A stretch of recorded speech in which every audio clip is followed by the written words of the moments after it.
Hello, I'm Tricia Murray and welcome to the Birth and Baby Academy. Today we're talking about, are you an ostrich?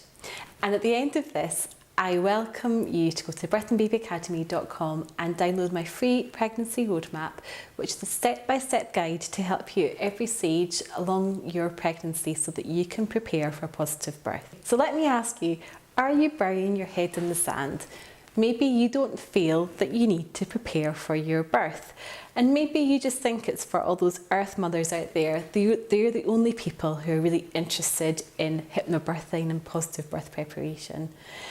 But the truth is that everybody needs to prepare positively for their birth experience.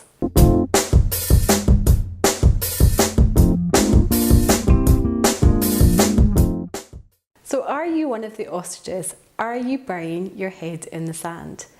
My belief is very much that everybody can have a positive birth experience when they've had the right birth preparation.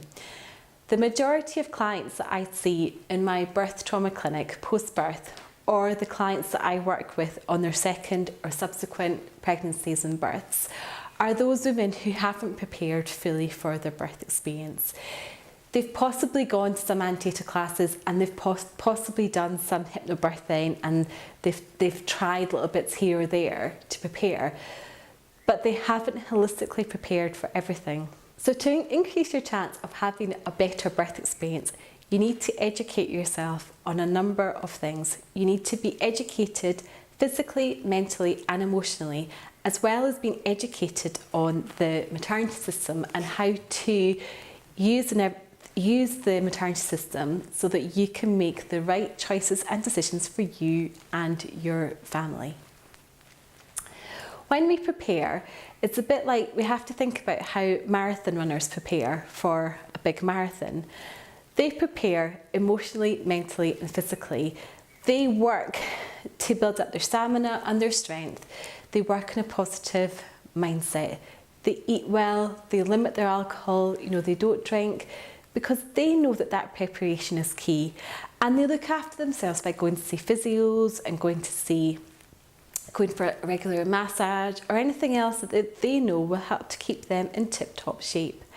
And I know that family members of mine who do put themselves under these extreme sports, of marathons or 10Ks or 200-mile cycles, they work really hard to prepare for that, and they know that if they don't achieve that extreme sport that they've decided to do, it's because they haven't prepared properly, but they invest their time wisely and their money wisely so that they can end up with the experience that they want to have, and they can reflect positively on that experience. It's the same with birth, except many women choose not to do that, or they don't know that they can do that. So some of them will go to their local NHS or NCT classes and learn about the birth process and the mechanics of birth.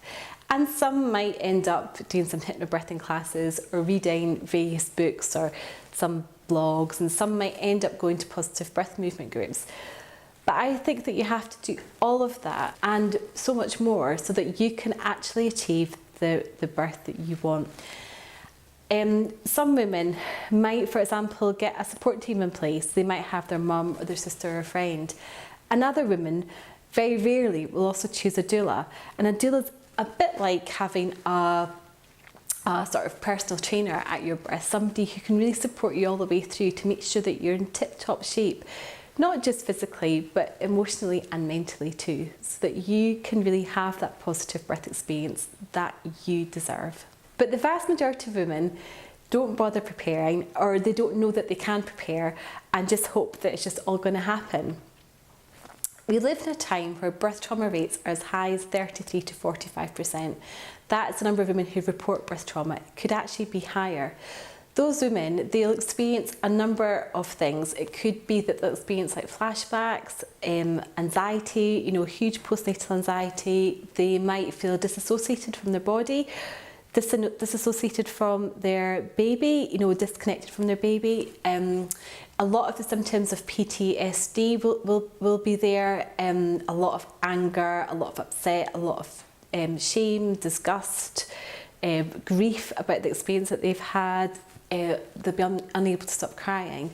and that is really highly associated with postnatal depression. So those two quite often come hand in hand.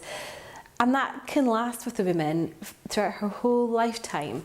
So it's really important that we do really work hard to reduce those rates of birth trauma.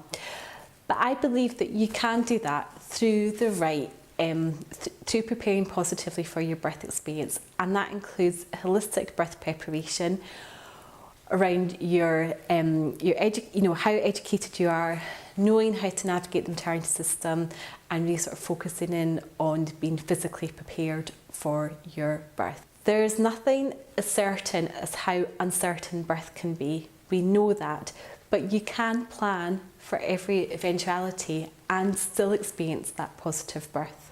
If you go to the birthandbabyacademy.com, you can download the free pregnancy roadmap, and that's a free tool for you to use with your partner so that you can plan positively at each stage of your pregnancy. Having a positive birth experience doesn't come from an action, it comes from everyday commitment. So what are you going to commit to today? It's time for you to relax deeply and learn wisely and experience a much better birth.